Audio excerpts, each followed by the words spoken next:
Selamat malam teman-teman semua, ini dari dunia pesiar. Pada malam hari ini jam 11 ya, jam 11 malam. Saya baru habis dinner. Saya mau cerita apa yang terjadi pada hari ini, satu hari ini ya.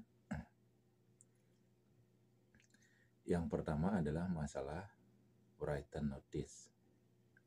Written notice itu nanti ada sebuah contoh yang saya sertakan di sini nanti ya. Yaitu di mana written notice ini diberikan oleh seorang supervisor atau restoran manager kepada kru baik itu waiter maupun asisten waiter yang tidak mengikuti prosedur yang diberikan, prosedur SOP yang harus dilakukan ya.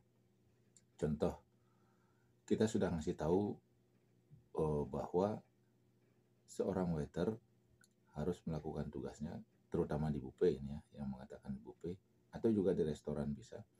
Jadi kalau sudah sekali seorang supervisor atau seorang restoran manager ngasih tahu, umpamanya tugas Anda adalah membersihkan meja dan lain sebagainya, dan masih ada meja kotor dan dia tidak melakukan tugasnya, lain-lain dia atau menghilang dan lain sebagainya, maka seorang supervisor atau head restoran manager akan memberikan written notice ya.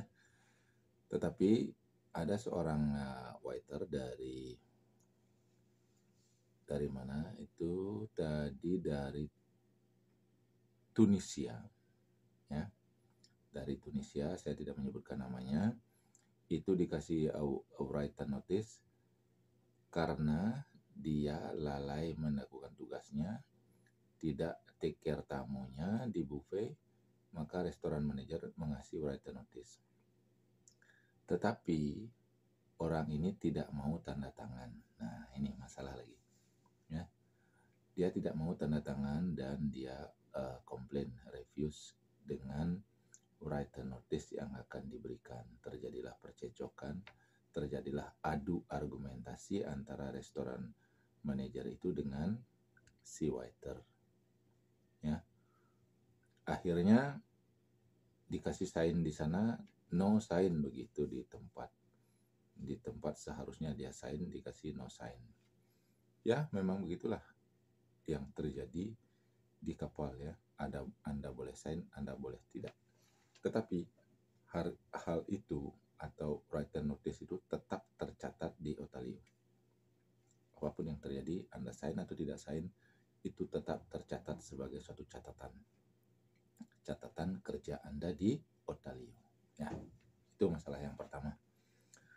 Masalah yang kedua hari ini adalah masalah yang bukan ditakuti tapi agak menjengkelkan bagi seorang kru kapal pesiar, di mana baru sebulan, 2 bulan, atau bahkan 3 bulan di kapal ini ya, di MSC Euribia, tetapi besok pagi dia harus transfer ke kapal lain, yaitu ke Fantasia. Jadi ada beberapa teman kita, dan salah satunya adalah waiter dari Indonesia, dari Bali. Dia harus transfer besok ke Fantasia, di mana transfernya itu di Genoa. Jadi besok kota yang kita singgahi adalah Southampton, Inggris. Dia harus terbang flight lagi ke Genoa, Italia. Persoalannya tidak sesederhana itu. Yang menjadi persoalan adalah kita baru beberapa bulan di sini, kemudian kita harus ngelegit, pak legit, kemudian kita harus juga cek legit sama security-nya.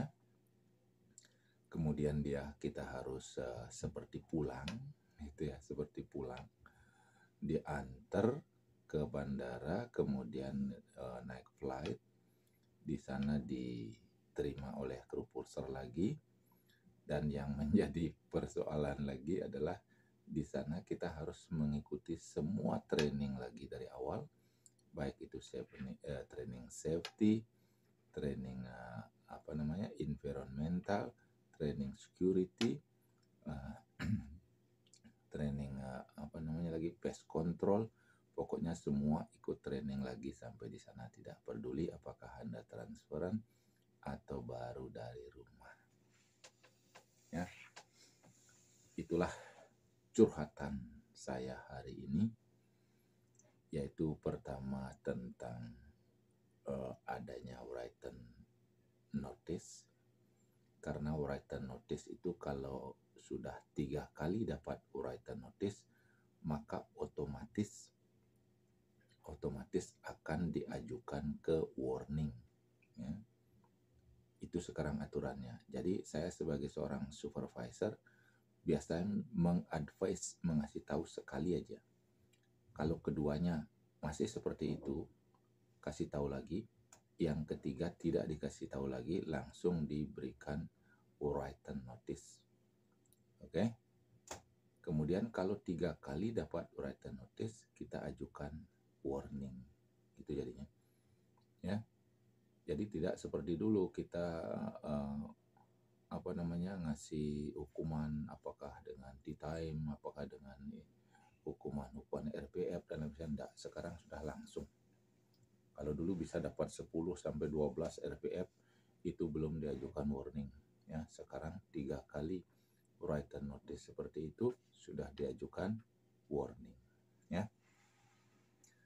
Kemudian masalah transferan tadi itu yang menjadi persoalan, mudah-mudahan saja tidak terkena pada diri saya di transfer gitu ya. Ini karena manajemen kapal aja yang membutuhkan mungkin tenaga di sana di MSC Fantasia, maka orang atau waiter yang katakanlah kelebihan di sini itu ditransfer lagi ke sana, atau kebutuhannya kita harus memasukkan waiter yang bisa berbahasa Jerman, karena nanti kita ke North Europe. Sedangkan di sana di Fantasia dia itu di Mediterranean membutuhkan waiter yang berbahasa Itali gitu ya. Jadi ini masalah manajemen saja, tapi yang menjadi persoalan adalah kita itu merasa jengkel saja gitu ya. Tidak masalah sebenarnya, tetapi karena di sana kita meeting lagi seperti awal lagi, ketemu dengan teman-teman baru lagi, stasiun baru lagi, hal-hal baru lagi, itulah yang menyebabkan kita merasa kurang enak kalau ditransfer gitu aja. Masalah gaji sama saja, masalah kerjaan juga sama saja, masalah yang lain sama. Oke? Tetapi tetap semangat karena tujuan kita di sini adalah untuk bekerja. Karena satu perusahaan MSC dimanapun, bagaimanapun pengelolaannya, yang penting gaji tetap dibayar. Oke? Mudah-mudahan ada manfaatnya. Terima kasih sudah menonton. Salam sehat untuk keluarga. Salam dari dunia pesiar. Salam jangkar.